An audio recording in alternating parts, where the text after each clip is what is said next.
Monsieur le ministre, il est parfois observé que des personnes s'engagent dans des projets de construction sans autorisation, donc sans permis de construire. Comment cela s'explique-t-il? Le directeur du guichet unique vient de dire les sanctions qu'il y a.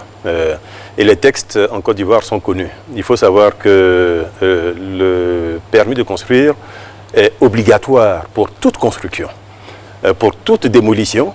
Pour toute modification substantielle, le permis de construire est obligatoire. Je pense que les populations, sans doute, ne sont pas encore complètement informées de ces dispositions. C'est un peu l'objet de notre présence ici aujourd'hui. Nous allons accentuer la communication, la sensibilisation des populations, que chacun sache quel est le dispositif qui existe, quelles sont les sanctions qu'on encourt quand on enfreint la loi, etc. etc.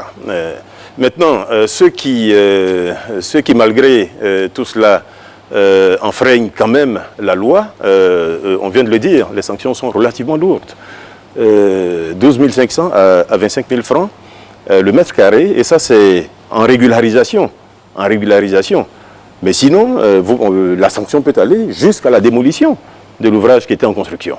Et je n'omets pas la peine privative de liberté qui est prévue jusqu'à 6 mois. Donc tout cela constitue un arsenal qu'il convient de faire connaître aux populations.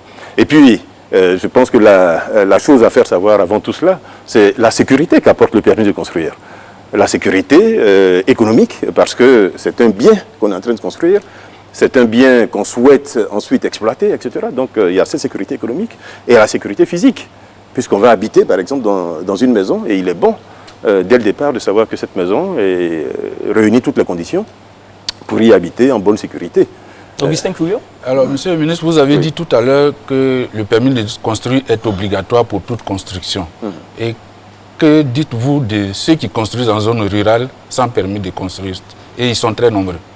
Non, là nous parlons de construction en zone urbaine. Il est bon de le préciser, mais cela dit, si vous faites une construction qui peut présenter des risques, si vous faites une grosse résidence dans votre village, si vous faites une unité industrielle, même en zone rurale, etc., en ce moment, oui, vous devez recourir au permis de construire.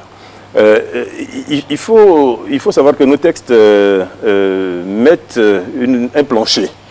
Un plancher pour tout ce qui est construction, par exemple en zone rurale. Si vous construisez une case, personne ne viendra vous importuner.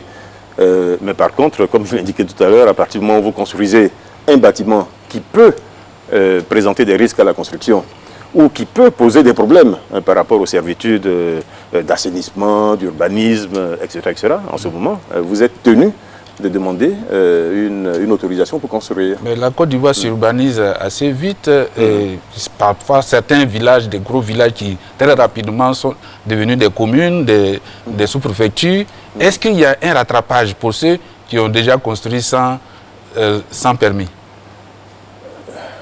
Je n'appellerai pas cela rattrapage, parce que si vous avez construit sans permis et qu'il y a des erreurs de fond, ces erreurs ne vont pas disparaître parce que vous aurez rattrapé, parce qu'on vous aura remis un document s'appelant permis de construire. Nous procédons à des régularisations, mais en nous assurant qu'il n'y a pas de risque à la construction ni de risque à l'habitation du bâtiment. Mais la régularisation se fait sous les conditions qui ont été indiquées tout à l'heure, notamment les 12 500 jusqu'à 25 000 francs le mètre carré. D'accord. Maintenant, nous sommes en train de mener une grande campagne qui commence par Abidjan, qui va s'étendre naturellement à toutes les villes de Côte d'Ivoire, une campagne de contrôle d'abord, et ensuite, dans la mesure du possible, nous ferons des régularisations là où cela est possible, et puis là où il n'y aura pas de solution du tout, parce que le bâtiment présente un risque, parce qu'il est construit sur une emprise ou sur le domaine public, etc., on sera malheureusement tenu de détruire